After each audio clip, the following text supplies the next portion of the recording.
Welcome to tonight's Master of Information Colloquium, and if you're a student in 502, or if you're going to be live tweeting this event, please use the hashtags LIS502 or iSchoolRU, actually, and iSchoolRU. Use them both. Tonight's event also serves as the organization's fall lecture, that's Beta Phi Mu. Beta Phi Mu is an international library and information honor society. Membership is by invitation of the faculty of an accredited library program to graduates from the previous academic year. Rutgers, the Omicron chapter, is highly selective in its membership decisions, extending invitations to no more than 25% of its graduating class. To be considered, students must have a GPA of at least 3.75 and demonstrate professional leadership potential. Locally, the Omicron chapter hosts a fall lecture and also a lecture in April that serves as the annual meeting where new members are inducted. In addition, as funds permit, the chapter also provides generous scholarships to students, so be sure to look for the application in early spring, which will come out through the LISA listserv. And so now on to our lecture. I'm delighted to introduce Dr. Wiegand, the F. William Summers Professor of Library and Information Studies, Emeritus at Florida State University, and former director of the Florida Book Awards. As author and editor of many books and more than 100 scholarly articles, Dr. Wiegand is often referred to as the Dean of American Library Historians. The book that he is discussing tonight, Part of Our Lives, A People's History of the American Public Library, was funded by the National Endowment for the Humanities. Please join me in welcoming Dr. Wiegand.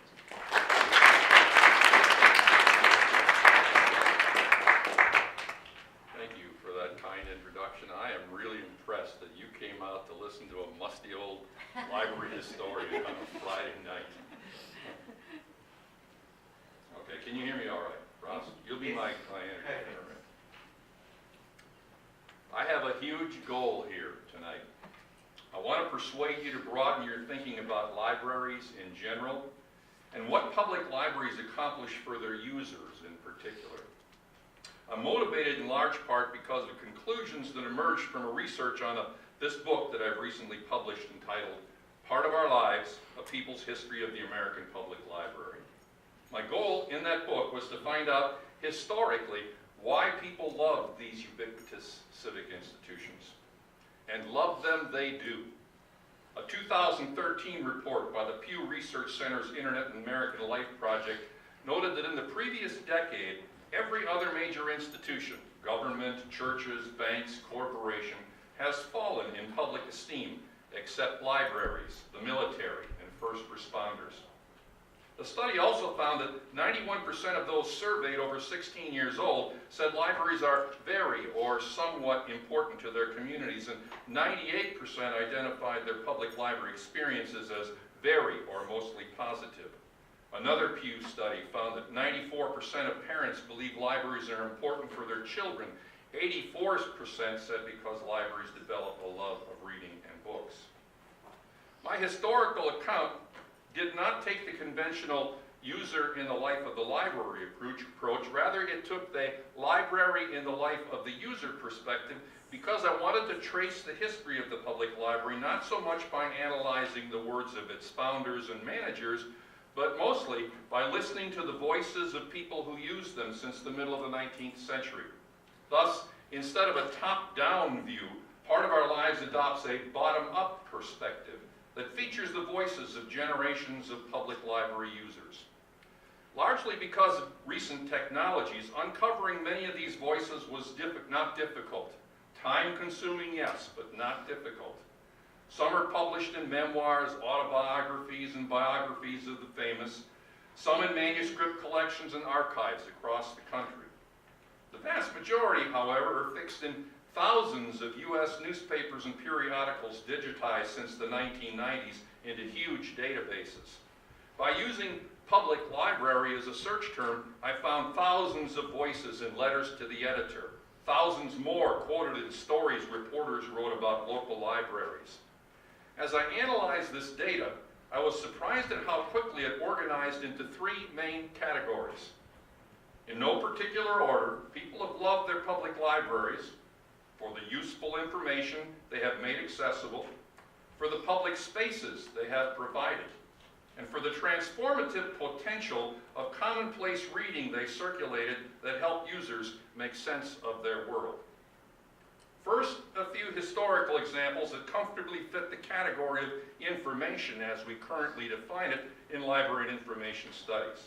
Okay, now I gotta find my buttons. There you go.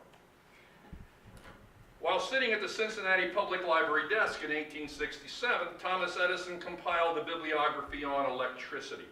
A colleague later recalled many times Edison would get excused from duty under pretense of being too sick to work, and invariably strike a beeline for the library, where he would spend the entire day and evening reading such works on electricity as were to be had.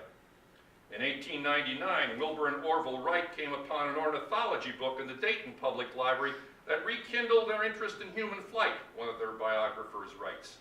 By the time I was 12 or 14, Harry Truman recalled I had read every book in the Independence Public Library, including the encyclopedias.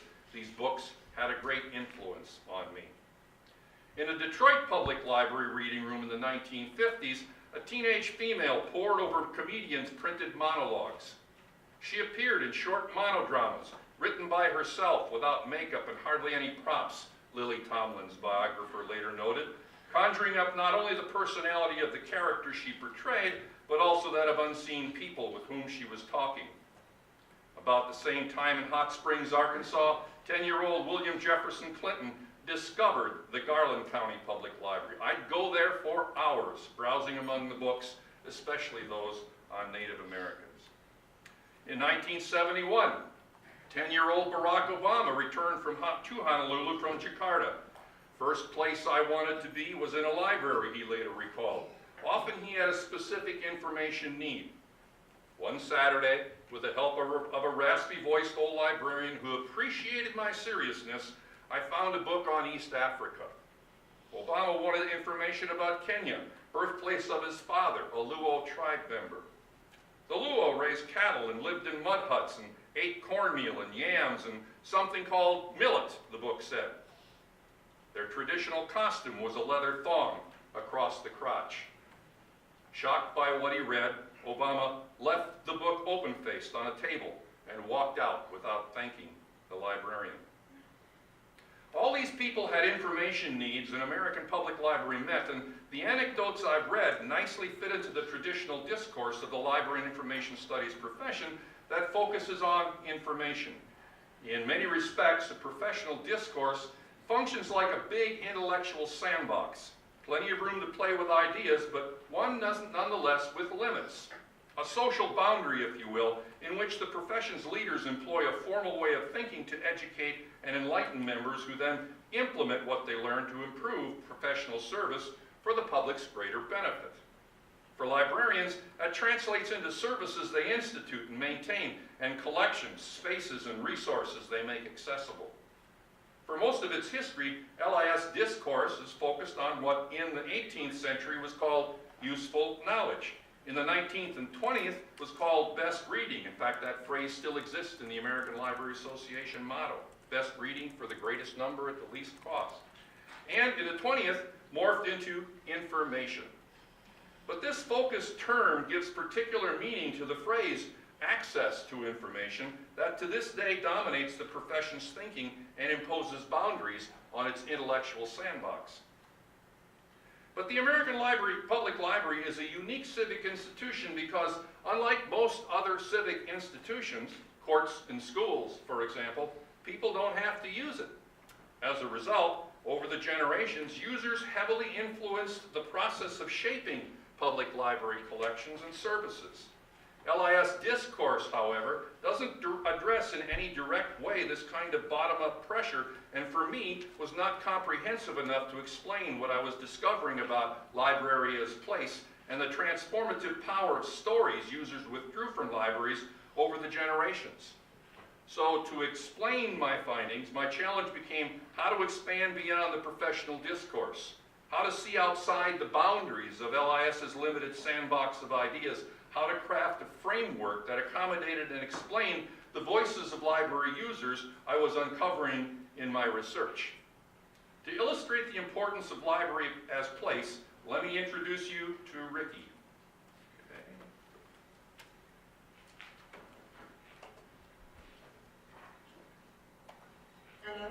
Powers.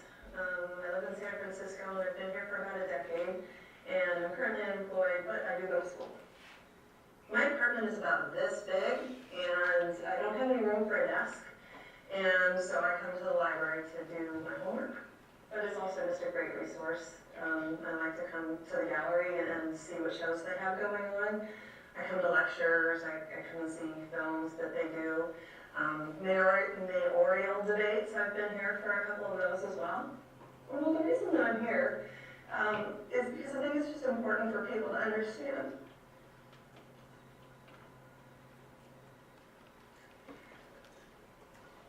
So when I first moved to San Francisco, I told you I went broke, and I was literally starving. And I had a place to live, but the library kept me warm, and it did. I'll get it together here in a second. There was a truck that came outside once a week, and I could go and get food there. And like I said, they have computers so that I could work on my resume and I could apply for jobs. And did I mention that it was warm here? So it's been there for me when I needed it. And it's a valuable resource. And oftentimes I think that people see the library as someplace for kids or someplace for homeless people. And there are just normal people like me that might need it as a resource. And I'm grateful that it's here. That, by the way, is a trailer from a forthcoming documentary that two San Francisco filmmakers are putting together on the American Public Library, for which I've been a historical consultant, and they've graciously allowed me to use 3 trailers in my presentation. Okay. From my narrative, I quote a few more anecdotes. During the summer of 1939 at the Atlanta Public Library's African American branch, one of the few places in the city where blacks felt safe and welcome, 10-year-old Martin Luther King Jr. came to the library many times during the week, Director Annie Waters later recalled.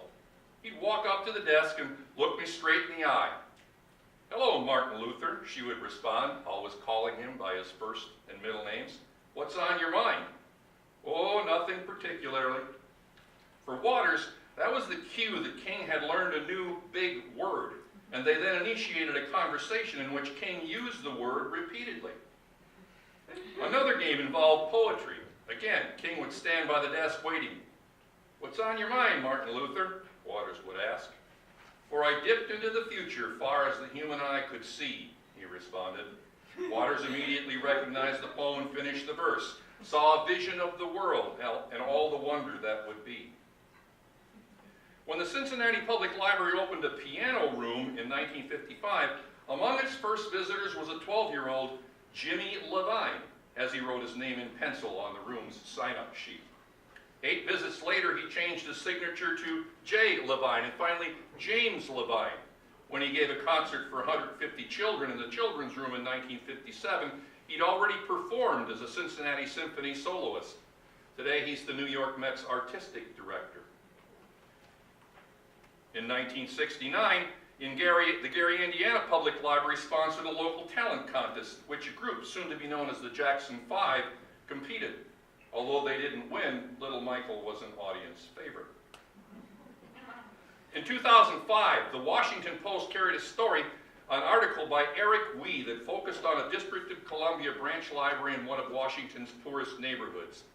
In it, Wee reported that every Tuesday night, a homeless man named Conrad Cheek entered the library and set up his chessboard on one of the tables in the children's room. We immediately noticed the transformation taking place. No more ignored pleas for this homeless man. No averted glances. During the next hour, people will look him in the eye. They'll listen to his words. In this Down at the Heels library, he's the teacher. Among the students was 9-year-old Allie Osmond.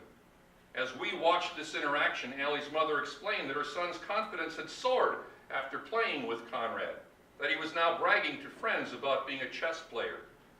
"We owe it all to Mr. Conrad," his mother said. "We love him." Inside the library, we reported, they call him Mr. Conrad.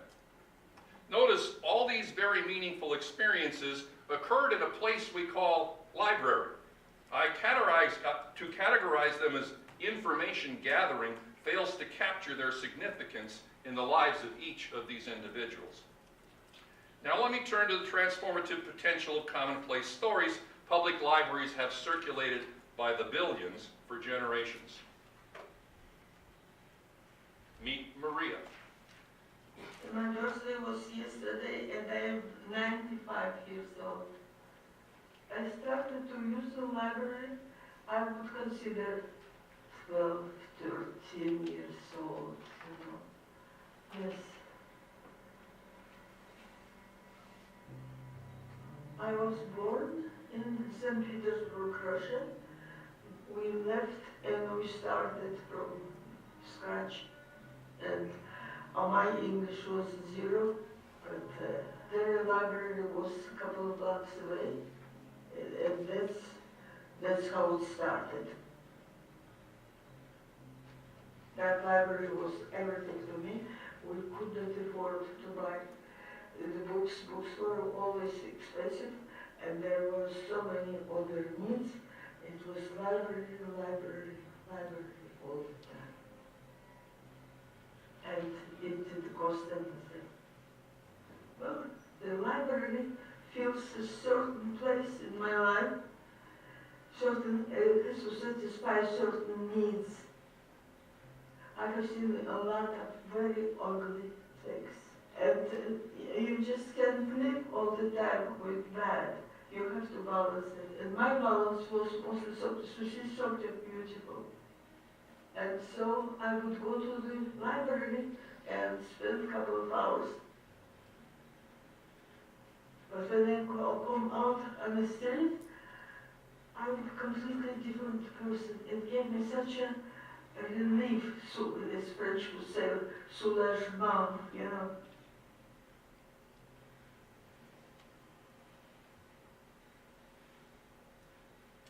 And more from my narrative. In a 2008 interview, 88-year-old Pete Seeger recalled an early life reading experience. At age 7, a librarian recommended me a book about a teenager who runs away from his stepfather who's beating him and is adopted by a middle-aged Indian whose tribe was massacred and whose wife was sold into slavery and is living alone. That he remembered this so vividly 80 years after reading it is testimony to the power of stories. And in Seeger's case, a New York Times editor noted upon his death earlier this year, fitting for someone who went on to engage issues of conscience. In 1984, President Ronald Reagan wrote the daughter-in-law of Harold Bell Wright, whose best-selling 1920s religious novel, That Printer of Udell's, Reagan had read as an adolescent in Dixon, Illinois. Wright was no favorite of contemporary literary critics. H.L. Mencken called him a liberated yokel from the cow and hog states. Another critic was equally harsh.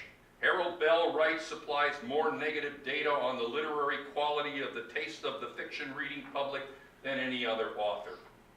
No matter to young Reagan, however, shortly after reading the book, he declared himself saved and was baptized. The novel's protagonist, Reagan wrote Wright's daughter-in-law 60 years later, served as a role model that shaped his life ever since. It's highly likely the copy of That Printer of Udell's Reagan read came from the Dixon Public Library, which he visited twice a week in the early 1920s, mostly to check out Frank Merriwell stories, Tarzan novels, and books by Horatio Alger, Zane Grey, stories about Sherlock Holmes and Mark Twain, many of which he read on the library's front steps. I'm a sucker for hero worship, he later admitted. For Oprah Winfrey, reading the commonplace stories was an open door to freedom in my life and allowed me to see that there was a world beyond my grandmother's front porch in Mississippi, that everybody didn't have an outhouse, that everybody wasn't surrounded by poverty, that there was a hopeful world out there and it could belong to me. To Winfrey, the stories were her comfort, her solace, to commune with and learn something about myself, to learn something about other people, to learn something about the world. In a small Milwaukee apartment as a 9-year-old in 1963, she read a public library copy of A Tree Grows in Brooklyn. Her first all-night book The story of Francie Nolan, whose life was full of humiliation and whose only friends were in books lining the public library shelves. I felt like my life was hers. After her father died in 1963, 9-year-old Sonia Sotomayor buried herself in reading at the at her Bronx library in the apartment she shared with her mother and brother. Nancy Drew had a powerful hold on my imagination, she remembered. Every night when I'd finished reading and gotten to bed and closed my eyes, I'd continue the story with me in Nancy's shoes until I fell asleep. Her mind, she noted, worked in ways very similar to Nancy's. I was a keen observer and a listener. I picked up on clues. I figured things out logically, and I enjoyed puzzles. I loved the clear, focused feeling that came when I concentrated on solving a problem and everything else faded out. Her reading that summer, she admitted, was her solace and only distraction that got her through these times of trouble. All these anecdotes point to the power of printed commonplace stories to change people's lives. But stories reside in all cultural media. If you watch television, go to the movies, read popular magazines, and look at advertisements, notes Richard Keller Simon, you are exposed to many of the same kinds of stories as someone who reads and studies the great books of Western civilization. You've simply been encouraged to look at them differently. Stories, Richard Nash argues, constitute recipes for the imagination. Media scholar Henry Jenkins adds, stories are basic to all human cultures, the primary means by which we structure, share, and make sense of our common experiences. Meet Danny. One of the things that, say, the library offered me was that it was a place where I could actually absorb American pop culture. I grew up in an immigrant household, so I always, like, the library for me was always the place where I could get free media. When I was a teenager, I was like really big into like punk rock culture and the music scene. And I couldn't afford records, so I was always going to the library. Whereas my friends were able to either buy their records with their parents' money or just steal it, I would always go to the library and check them out. When I was a teenager, I think I might have been like 15 years old. I had heard about a film called A Beautiful Thing, which is based on a play. It's a gay film. I remember going to the library and looking up in the catalog and like making sure that nobody saw me, and I went to the stacks, I found it, I kind of hid it underneath like a stack of books, like sandwiched between a stack of books, and I checked it out. Took this video home, I had to hide it from my parents, and I remember watching this film and it was so powerful to me. It was a love story between two young British teenagers, and for me it dropped a certain anchor down where on an emotional level I didn't feel like I was floundering somehow. So that felt really good, and I remember playing that cassette tape, that VHS tape, over and over and over again late at night when everyone in my house was sleeping. I would sneak out to the living room and play this video that I had borrowed from the library, like at least once a night for 3 weeks in a row. Sometimes repeating certain scenes over and over again, just because for me they really spoke to me. And then I would renew it. Most often, public libraries do a very good job of democratizing their spaces and supplying information and stories. Sometimes, however, they don't. For example, although most American public libraries had Nancy Drew on their shelves in 1963, the New York Public Library did not. There, librarians considered series fiction trash. Instead, Sonia Sotomayor had to get her copies of Nancy from her mother for good behavior. New York Public Library didn't drop that ban until 1976. And when black teenagers refused to leave lunch counters reserved for whites in Greensboro, North Carolina in February 1960, as places, most public libraries in the South were segregated.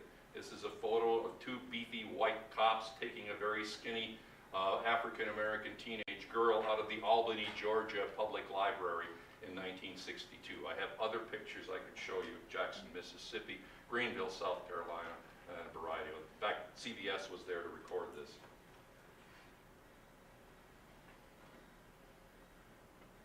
Then there were the pulp paperback titles from the 1950s and 1960s that many gays and lesbians read voraciously and considered what they called survival literature.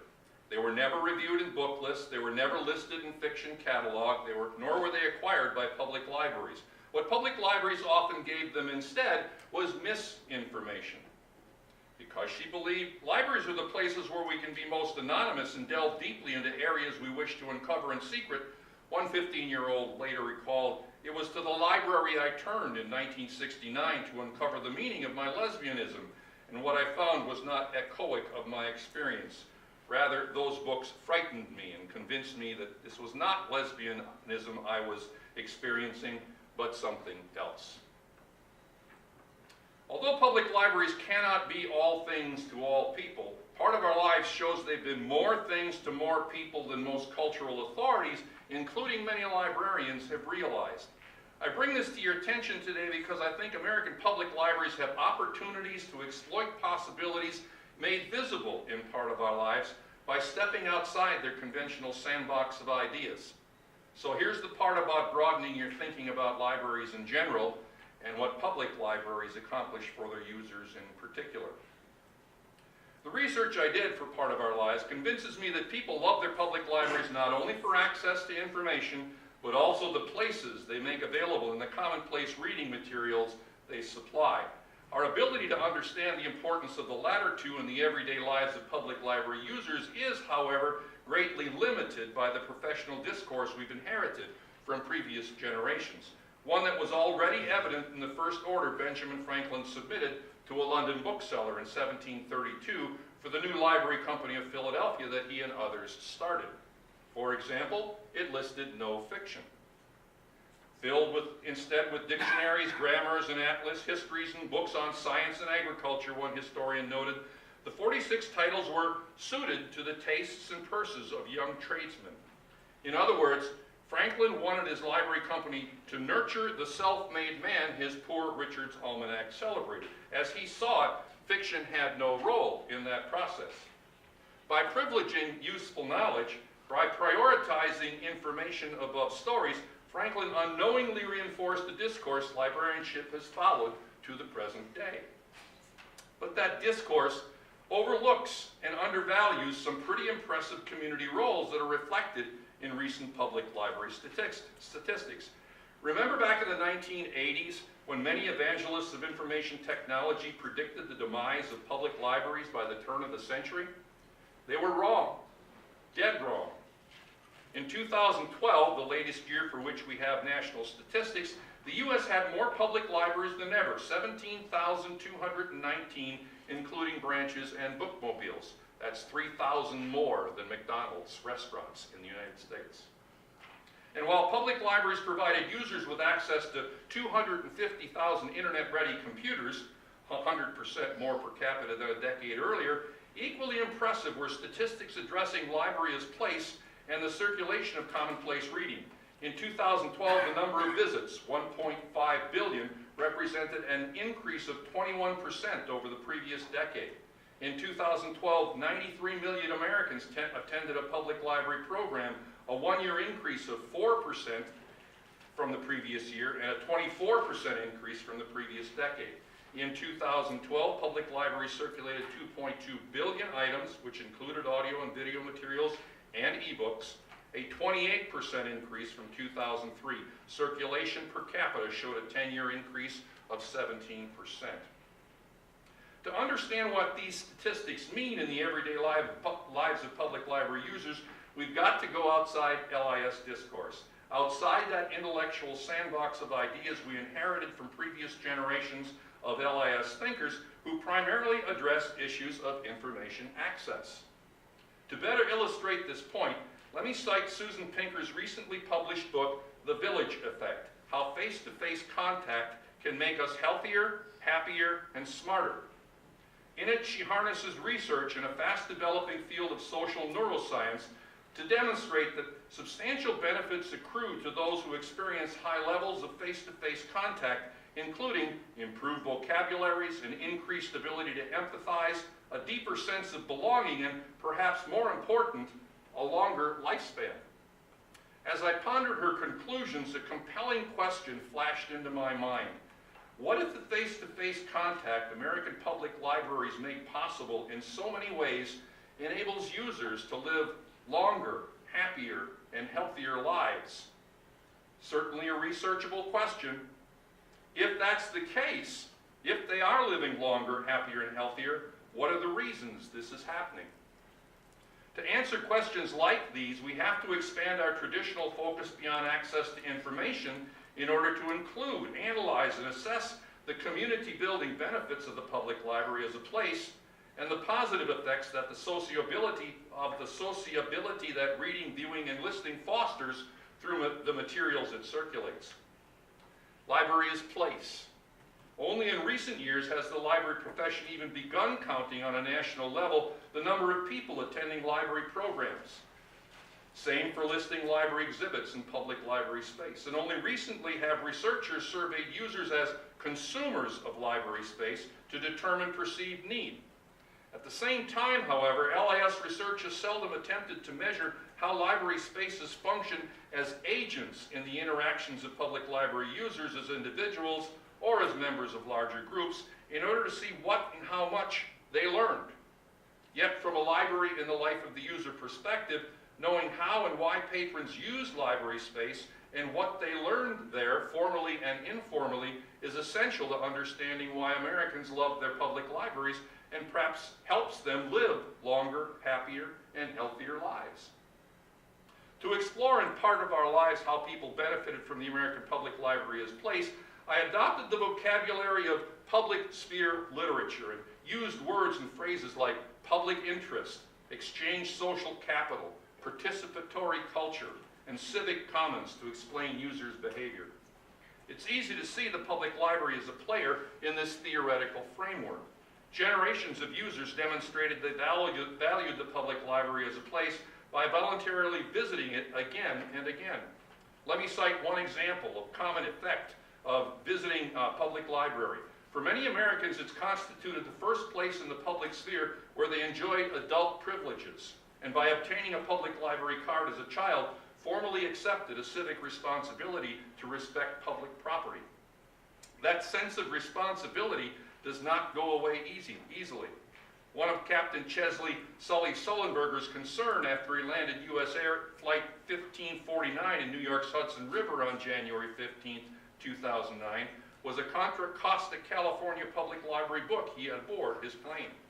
It might come back late, he told the library. Perhaps even water damage. Public sphere literature certainly helped me explain why people have historically loved their public libraries. And now there's some contemporary research that shows public library users actually are happier people. In March 2014, Pew Research released a study that demonstrated that the more people are engaged with their public library, the more they felt connected to their community as a whole. I just saw the latest Pew Research that came over on American Libraries Online. Same things coming out. Public library users are, quote, more likely to say that they like their communities and that they would call their communities good or excellent places to live, said a Pew Research associate.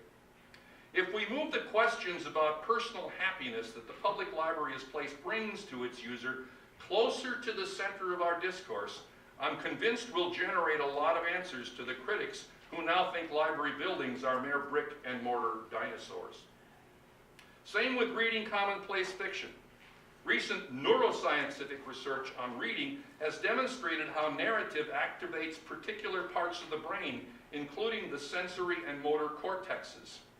The brain, it seems, does not make much of a distinction between reading about an experience and encountering it in real life, Anne Murphy Paul notes. In each case, the same neurological regions are stimulated. One researcher found that fiction offered readers the opportunity to enter fully into other people's thoughts and feelings. Another saw substantial overlap in the brain networks used to understand stories and the networks used to navigate interactions with other individuals, in particular, interactions in which we're trying to figure out the thoughts and feelings of others. Other researchers point out that reading fiction is an exercise that hones our real-life social skills, and that regular fiction readers seem to be better able to understand other people, empathize with them, and see the world from their perspective.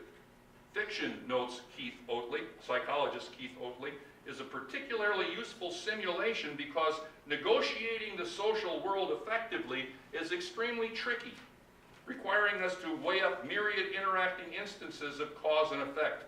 Just as computer simulations can help us come to grips with complex scientific problems, so novels, stories, and dramas can help us understand the complexities of social life. That public libraries have always played a primary role in making stories accessible to millions of users is pretty obvious and resonate in the words of Maria, Pete Seeger, Ronald Reagan, Oprah Winfrey, Sonia Sotomayor, and Danny. Ever since the Boston Public Library opened in 1854, fiction consistently averaged 66 to 75% of public library circulation. By force of demand, then, every generation of public library users has insisted on a set of stories acceptable to a majority of community members that contain messages they wanted to read, hear, and view. Circulation statistics I cited previously show they still do. Given the fact that circulating commonplace stories read, heard, and viewed by users continues to be what public libraries do most, and given the high value public library users place on these stories, shouldn't we move analysis of the act and social nature of reading closer to the center of our research? But obstacles stand before us. Now I'm going to take a drink. And here I take on one of librarianship's sacred cows. Just to tease you, there are a couple of other sacred cows I take on in the book, particularly positions on censorship and intellectual freedom. In the last 3 decades of the 20th century, ALA's Office of Intellectual Freedom carefully cultivated an ethos that what people read is a privacy right librarians need to protect. This ethos encourages libraries to destroy records of public library transactions immediately after an object is returned. In effect, however, this practice also deprives researchers of valuable data that could be studied to improve services and deepen understanding of the public library's community value. Conventional social science research methods that comply with state confidentiality laws, and here I remind us all, librarians do not enjoy the privileged status that doctors and lawyers do, could easily accommodate analysis of these records, all of which are public transactions for which librarians are publicly accountable. Perhaps within these public library transaction data sets, if librarians preserved and opened them to analysis, future scholars will discover that voluntary reading, the kind of self-directed informal education American public libraries have quietly enabled since the middle of the 19th century, does more to increase literacy of all types than the mechanics of reading forced by formal education, No Child Left Behind federal programs, and Common Core state standards that focus on close reading, nonfiction, and text complexity that reading formulas measure.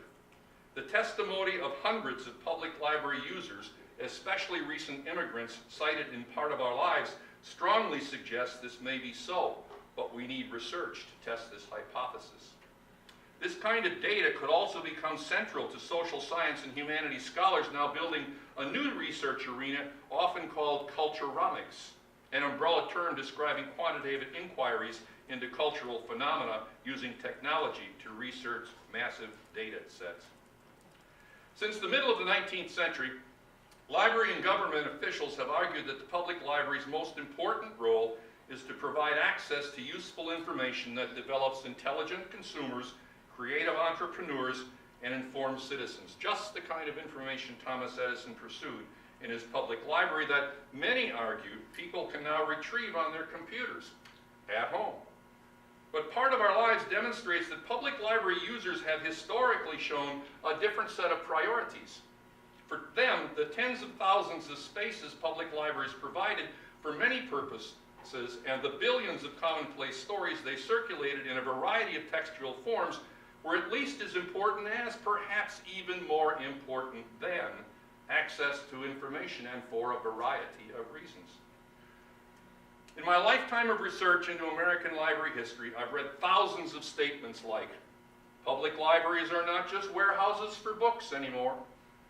If part of our lives accurately represents public library history, they never were. Yet, for effect and contrast, journalists often parroted and reinforced this myth by drawing on these stereotypes and on their own limited public library experiences. If I had $1 for every time I came across this kind of statement in my research, I'd probably make more money than the royalties this book will generate. I've also read hundreds of sweeping predictions concerning the future of these ubiquitous institutions. Of those grounded largely on a particular definition of useful knowledge in the 18th and 19th century, on best reading in the 19th and 20th century, and on information in the 20th and 21st, of those that ignored the power of library-supplied stories millions now read, view, and listen to daily, and the library is placed billions now visit annually, none prove true. I urge you all to keep that in mind as you ponder today's predictions about and plans for tomorrow's public library. Part of our lives proves to my satisfaction that public libraries are so much more than information. Based on my findings, I argue LIS needs systematic longitudinal studies of the impact of reading on users, and I'm going to give you two final frames.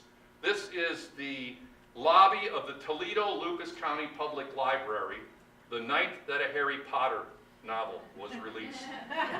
Okay? Now, in terms of library as place and weaving people together in a community, take a look at the gender composition, the age composition, the race, and the ethnicity composition of the people you see. It's more than just information. Or, this is my favorite one, this is my son Andy reading to his son Teague. Teague is fully capable, I know that always gets a, aww, me too. Teague is fully capable of reading that book, but he pulled it out of the public library precisely so that his dad would read it. It's a subject upon which they share an interest. I wish I would have had the picture of me reading to Andy to put next to it. But do we have longitudinal studies to analyze the dynamics, the complex dynamics that are going on right there to measure for community value? As far as I know, we do not. But libraries have been telling stories since the late 19th century. Okay, I'm going to leave that there for a little while so you can continue to gush, okay? Absent these studies, 30 years from now, someone's going to discover yet again that the American Public Library is a community center. And the next J.K. Rowling phenomenon will be rationalized as reading is essential rather than investigated for reasons why readers want these stories and what they learn from them. And without research that expands the profession's discourse to analyze the effects, impacts, and roles of the American Public Library as a public sphere institution that provides its community with, in addition to information, essential reading experiences in public spaces, contemporary policymakers will continue to be greatly handicapped in their efforts to plan its futures. If the LIS community chooses to listen to the voices of users across the generations cited in part of our lives, now I'll switch to that, it has to expand its professional discourse by elevating its focus on library as place and initiating a serious investigation of the impact of voluntary reading.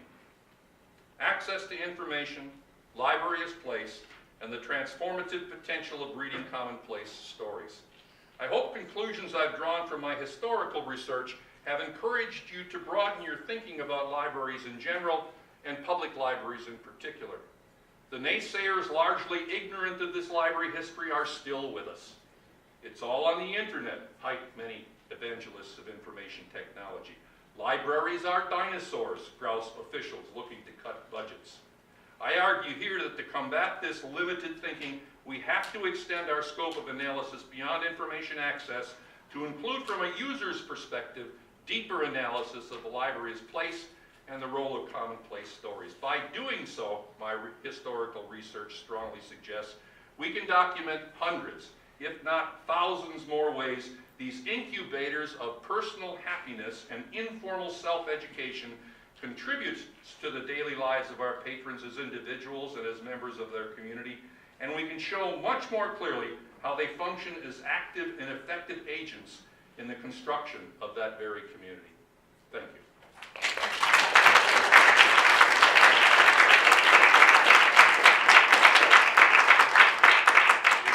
If you'll let me relubricate my tonsils, I'll be right back. Thank you, Wayne. I know Ross is going to do a little bit of a response, but I think we're going to take Q&A. First, we have 37 virtual visitors tonight. We have 37 online students, so our audience is even bigger than we thought, way bigger. You know what? I don't think you actually need, you can moderate. Yeah, all right, so I'm going to sit down. But I know, just keep an eye on Stacy over there in the stripes is Okay, gonna so moderate. is it, do you want me to repeat the questions from the audience, so the online folks? Yes, Yeah, yes. okay. And if you'd like to sit at the table too, if You you're, want me to do that? if you'd like to sit down for a while. I am a weary person. Yes, sit down at the table and we'll take questions. I've had Wayne working really hard all day. A lot of people know this. He did a PhD colloquium already this afternoon, and so he's really been on all day. Yes. Thank you so much for your wonderful talk. As a member of the I School, I'm really interested in hearing about, do you have any things to say about how libraries have become places of new technology, that people have access to resources now in a way that's different than historically they have? Oh, sure. When a new technology comes out, the library community adopts it and accommodates it into its set of practices. I want to assure every one of you there is not one thing you can name in 2016 that is a new library practice. Not a thing. Everything that has been tried has historical precedent. The only thing that's changed is the technology handling the information. There was a time back in the late 19th century, and this goes to the crackpot genius Melville Dewey and the Library Bureau. We quote you. Huh? Oh, yeah. Tweeting that one. His Library Bureau invented a way of indexing that banks and insurance companies adopted. And luckily for the Library Bureau, he had been eased out of control at that point, so the Library Bureau took advantage of that. But there's a new technology, and librarians adopted it fairly rapidly. They did it wisely. And the concept, what I fear, however, is what I call the evangelists of information technology. Why did those people in 1980 predict the demise of the public library? It was because they saw the use of the public library largely through information access, and information was being handled differently. Machines, computers were doing stuff with the information. And this summer I was in Boston at a library history conference, and they invited an individual from Harvard to come in and talk about the future of information handling. And I raised my hand at the end of his talk and I said, strikes me that you measure the value of library largely through emerging information technologies. He caught himself. Yes, that's exactly what he was doing. And he didn't take into consideration the Sonia Sotomayor's that are out there right now, or the Conrad Cheeks that are out there right now. And I think that's a pretty valuable thing that they do for their community. So, to answer your question, they've always adopted newer technologies. Thank you. Here. Okay. Yes? Thank you for coming to speak to us. I was wondering if you could maybe expand on a little bit more about your privacy rights versus research. Is there so much a difference that you can get from knowing what an actual patron has taken out versus just say the statistics of this book was taken out X number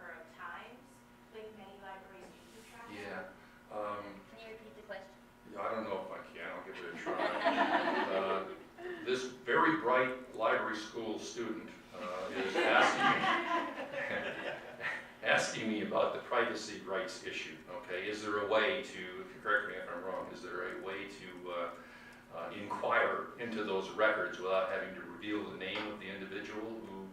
Not so much, more so would you get more out of knowing who's checking out?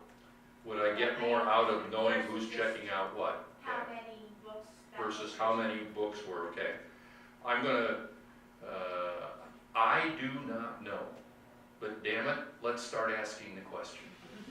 Okay, there's a database that about 8 years ago, I got a phone call from 2 scholars on the Ball State University campus. They had just discovered the circulation records of the Muncie Public Library from 1890 to 1910. And would I be interested in coming down there and taking a look at them? Well, this is like, I'm like a pig in clover and that kind of stuff. So I went down there and I looked at it and I said, this is gold. So they applied for a National Endowment for the Humanities grant, and they compiled a database of that you can now search. Then they merged it with census records. They can tell you who read what when, based on that stuff. Now that's, for a person like me, that's the black box of history we can't get into very often. So by knowing that, we can see reading patterns in history and then compare reading patterns contemporaneously.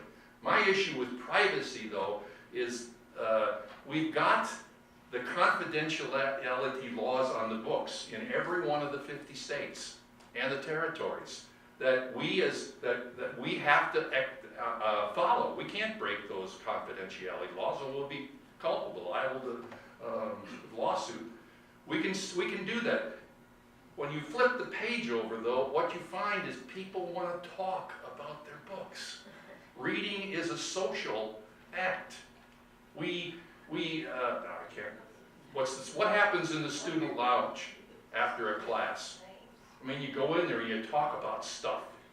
Professor wasn't very nice with me today, was she? Well, maybe not, but reading is a social act. And even though we might not want to identify these people as a practice, the people who check these books out, if you ask them, they're probably going to talk about their reading.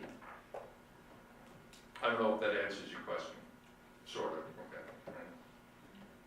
Yes, ma'am. So to follow up on that, one of the videos mentioned, I forget what the man's name was, mentioned that he had hidden his video in a stack of books in order to check it out without letting anybody know. Do you think that if you start compiling research in this way and people know about it, they'll stop using things because they're being monitored? Danny hid it in the pile so people around him wouldn't know, but he checked it out. And then he'd take it back and he'd check it out again, okay? I don't think so. But again, why don't we give it a shot? If we walk away from this, we may be denying ourselves an opportunity to deepen our understanding of why those 2.2 billion items got checked out of our library. If we meet complaints about individuals who don't like doing that, let's deal with them then. But I sure don't want to walk away from this opportunity because I anticipate some community protest. We're going to get community protest anyway if we stock Heather Has Two Mommies in our library. We seem to be quite willing, in most cases, to do that thing. Let's give it a shot. Let's see what happens. Did I repeat the question, Connie? You did. Okay, oh good, all right. Come on, I can't imagine I haven't offended more of you this evening. Oh, what's the name of that documentary that's coming out? Oh, the documentary's current title is Free for All. And the 2 San Francisco documentary filmmakers are Don Logston and Lucy Faulkner. They hope to be able to get this thing done by February of 2017. They, at this point, plan on about 1/4 of it will be history, so you'll see my influence there. And if I had, my greatest influence on the documentary was from day one to say, don't look at the public library through the eyes of its managers or its funders. Look at it through the eyes of the users. And you saw 3 users up there. And if those users had stories that had impact on you personally, think about an ability to gather this kind of data in order to present it to Congressman Sam Grumpy when he's saying, libraries are dinosaurs, just brick and mortar dinosaurs. Yeah, way to go, Sam, his colleagues will say, looking for opportunities to budget. $42 a person in this country for library services that provide the transformative kinds of experiences you've heard in the voices of those 3 people. What a cheap way to transform lives. Yes, ma'am. I guess I'm just kind of curious what your next big research question is. Oh, yeah, the question was what my next big research question is. My wife and I have written a book on the desegregation of public libraries. That picture really triggered something in us. And she's a law professor, so she took the law point of view, and I'm a library historian, so I took the library historian. We finished the book-length manuscript, currently being considered by the University of North Carolina Press. So if they accept it, we're going to have to go through some somersaults to revise, et cetera, and that'll take time and attention. But there's one more research project on my bucket list, and that is, if I have caused you to not necessarily alter, but to hesitate in your thinking about public libraries based on this approach, information access, transformative power of reading commonplace stories, and library as place. If I cause you to hesitate in your conventional thinking, okay? Now imagine taking this theoretical frame into this subject, which is the last on my research bucket list, because eventually my faculty is going to leave me, and I'm going to be going off into library heaven. This is what I'm going to do: a history of the American public school library. There are 80,000 of them right now, and decisions are being made about them with about as little knowledge of their history and contributions as I found they had about public libraries. Bravo. I figured Ross was all that. Yeah. We have an online question. So Jesse asks, would you advocate greater collaboration between library historians and historians of reading?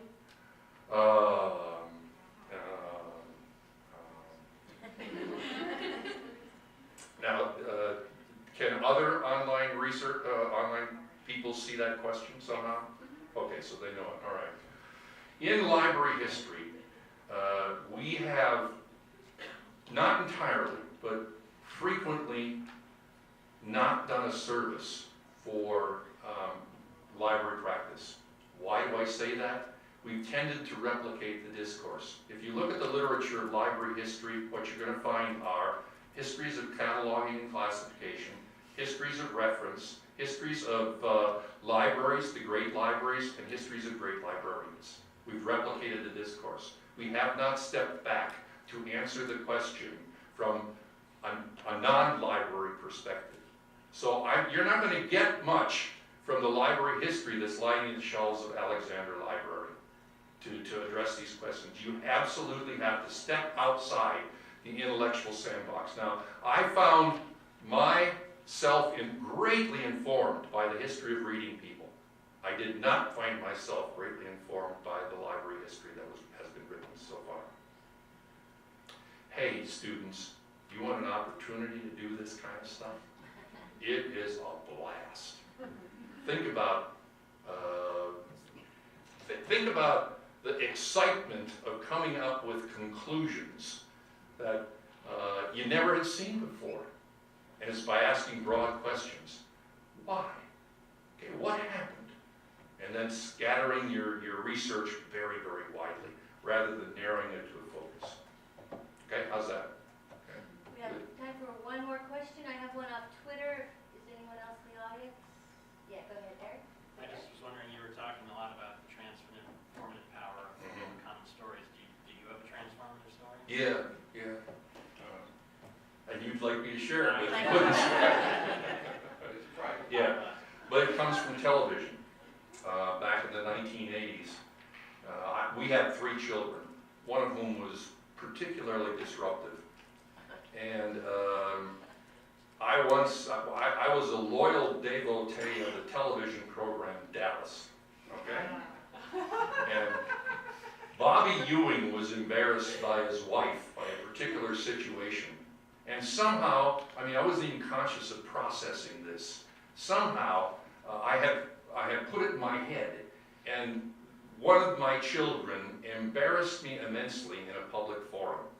And how did I respond? Like Bobby Ewing responded on that particular episode. It was something that I had rehearsed in my head, and it was a comfortable way to do that. Now, that's just one popular culture medium, one commonplace story. I can't imagine out there some of you didn't reflect on similar incidences in your life. I won't ask you to embarrass yourself like I just embarrassed myself. But we're doing that all the time. I found, for example, in the diary of a late 18th century young man who was courting a young woman. He read a romance novel, and he picked up a vocabulary he then used to court his wife. And of course, she found it acceptable vocabulary because she herself had read the same kind of fiction. Okay. Oh, look at this. For those in the online audience, we're getting giggles over on the side. Okay. I think there's more to that story than we were telling us.